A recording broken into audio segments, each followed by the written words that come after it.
Menjelang Lebaran, Chadlahom menghilang.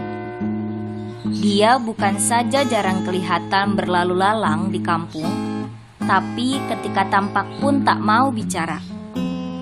2 hari yang lalu, orang-orang sempat melihatnya di sekitar masjid. Tapi Chadlahom sama sekali membisu. Tak mau diajak bicara. Tidak juga cekikikan seperti biasanya. Ekspresi wajahnya datar atau malah seperti ketakutan. Dan sejak Chadlahom menghilang itu, jalanan di kampung jadi sepi. Tidak ada lagi suara Chadlahom yang selalu berbicara sendiri. Tidak ada lagi suara berisik anak-anak yang menggodanya. Kampung jadi tak asyik. Suasana kampung seperti dilanda kemurungan dan ketidakseimbangan. Menjadi terlalu serius, tidak seperti sebelum-sebelumnya. Orang-orang di kampung kehilangan Chadlahom dan ketidakmunculannya menjadi persoalan tersendiri. Merasa yakin dan tak yakin, Chadlahom adalah orang tak waras. Tapi mereka menganggap keberadaan Chadlahom sebagai pembeda, sebagai penyeimbang. Tak mungkin penduduk kampung hanyalah orang-orang waras semua atau orang-orang tak waras semua. Mustahil mereka harus sama semua. Seragam pemikiran, keyakinan, dan tingkah laku. Dan karena keberadaan Chadlahom dianggap penting, maka suatu malam setelah tarawih, Pak RT dan beberapa orang mendatangi rumah Mat Piti. Mereka ingin tahu dan bertanya soal keberadaan Chadlahom yang sudah beberapa hari seperti ditelan bumi. Tidak ada rupa, tidak ada suara. Assalamualaikum Pak Mat. Waalaikumsalam Pak RT. Mari silakan. Pak RT dan Mat Piti bertukar salam. Yang lain ikut bersalaman lalu duduk-duduk di lantai di teras depan. Romlah yang kandungannya sudah semakin besar terlihat menyuguhkan klepon, kacang rebus dan singkong goreng, berikut kopi dan teh yang diangkut oleh Gusmut dari dapur. Rumah Mat Piti menjadi ramai, dan memang rumah itu sudah biasa dijadikan tempat berkumpul membicarakan persoalan ini dan itu. Malam itu orang-orang datang ke rumah Mat Piti untuk menanyakan keberadaan Chadlahom. Menanyakan mengapa Chadlahom tidak pernah lagi kelihatan dan kalaupun kelihatan seperti mogok bicara. Apa yang sebetulnya terjadi Pak Mat? Mat Piti bingung untuk menjawab. Bahkan Chadlahom mogok bicara dan tak mau keluar rumah. Orang-orang yang tinggal di rumahnya seperti dia, Romlah, Nodi, dan Gusmut sudah lebih dulu tahu dan jauh lebih kebingungan. Lalu kini orang-orang menanyakan keberadaan Chadlahom. Mat Piti sungguh tak menyangka ketidakmunculan dan diamnya Chadlahom bisa menjadi isu nasional di kampung.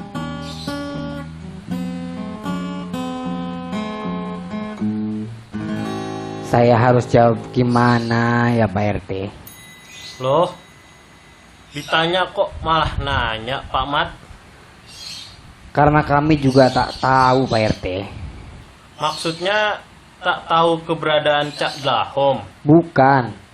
Kami tak tahu kenapa Chadlahom tak mau keluar rumah dan tak mau bicara. Tapi Chadlahom ada kan Pak Mat? Ada. Dia sudah tak mau bicara sejak 3 hari lalu Pak RT. Kami sudah berusaha bertanya, tapi dia tetap membisu, hanya menggeleng atau mengangguk. Bu Sairi yang duduk di pojok menyimak dialog Mat Piti dan Pak RT sambil mengunyah singkong goreng. Warkono dan Gusmut yang duduk di sebelahnya menikmati klepon.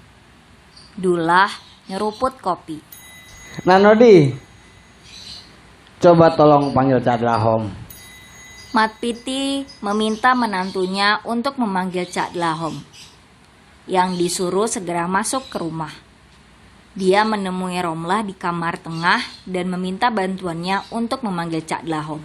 Aku ndak enak, Dik. Sampean yang disuruh bapak kok, Mas. Iya, Tapi tolong, kamu saja yang manggil. Di saat keduanya saling merajuk, Cak Dlahom entah dari mana sudah berdiri di samping mereka. Romlah dan Nodi kaget, tapi Cak Dlahom tetap tak bicara. Matanya menatap Romlah dan Nodi seperti memberi isyarat agar keduanya segera ke teras depan.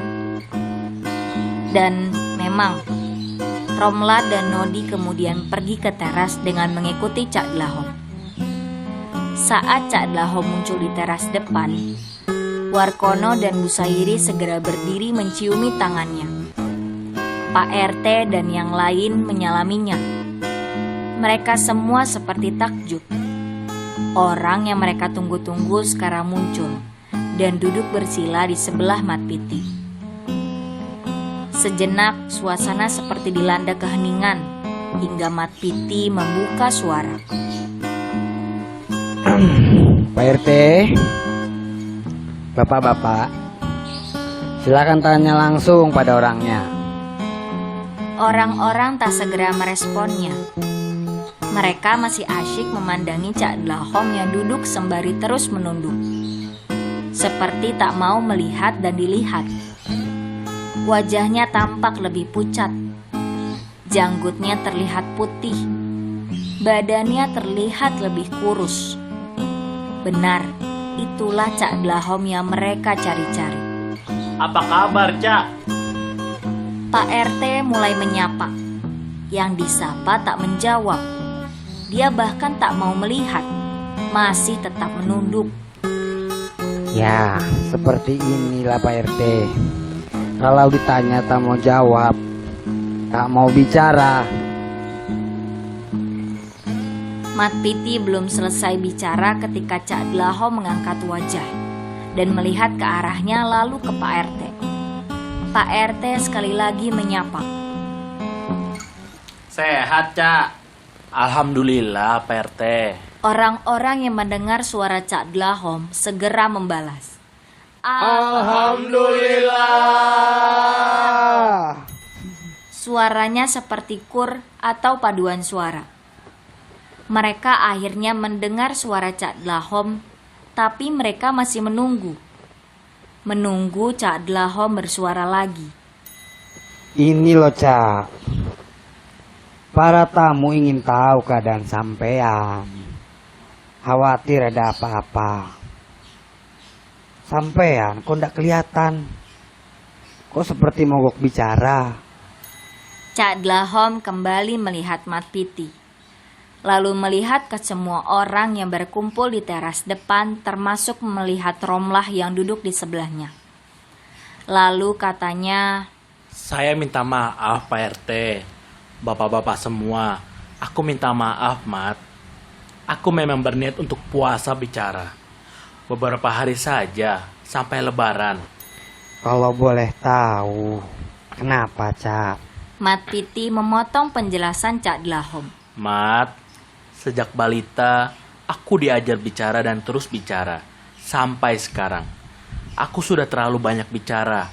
Aku capek dan mulai takut. Mulutku mengajarkan orang tentang kebajikan dan ketidakbajikan. Tapi, sebetulnya aku hanya mengharap orang-orang memujiku sebagai orang yang bijaksana. Sebagai orang alim, mulutku menasihati orang. Tapi, perbuatan dan tingkah lakuku jauh dari yang aku nasihatkan. Mulutku memberitahukan dan mengajarkan sesuatu hanya agar aku dianggap berilmu luas. Mulutku sering berkata-kata yang menyakiti orang lain. Bahkan mendengar suaraku saja sebagian orang takut. Sering aku merasa telah berkata sesuai hati nurani. Tapi sebetulnya aku hanya merancang agar orang lain bisa mengagumiku. Tidak meremehkanku. Kata-kata dari mulutku aku rancang sehalus mungkin.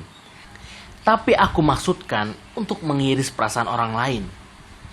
Mulutku berkata-kata agar orang percaya padaku, bahwa aku bisa dipercaya. Aku berbicara menyenangkan orang agar aku dianggap dan dinilai sebagai orang yang menyenangkan. Orang yang asik, meskipun aku berdusta, hanya berbahasa basi. Mulut, hati, dan perbuatanku tak pernah sesuai. Sungguh aku takut dengan mulutku. Aku capek. Aku hanya ingin mengistirahatkan mulutku selama beberapa hari sampai lebaran. Untuk memenuhi hak mulutku yang lain, diam, dan hak mulut untuk tak berbicara dan tidak banyak bicara. Hak mulut untuk bisu. Lalu, kalian datang mencariku. Apa yang kalian cari? Dlahom. Mulut Dlahom. Untuk apa? Agar mulutku terus berdusta. Agar mulutku bisa menghibur. Agar mulutku tak berhenti menghakimi. Terus berjanji. Memberi nasihat agar terus membicarakan aib dan keburukan orang. Bergunjing. Ya Allah. Kalian dengarkan. Mulutku kembali banyak berkata-kata. Mulutku angkuh. Mulutku sombong. Aku dicari-cari oleh kalian.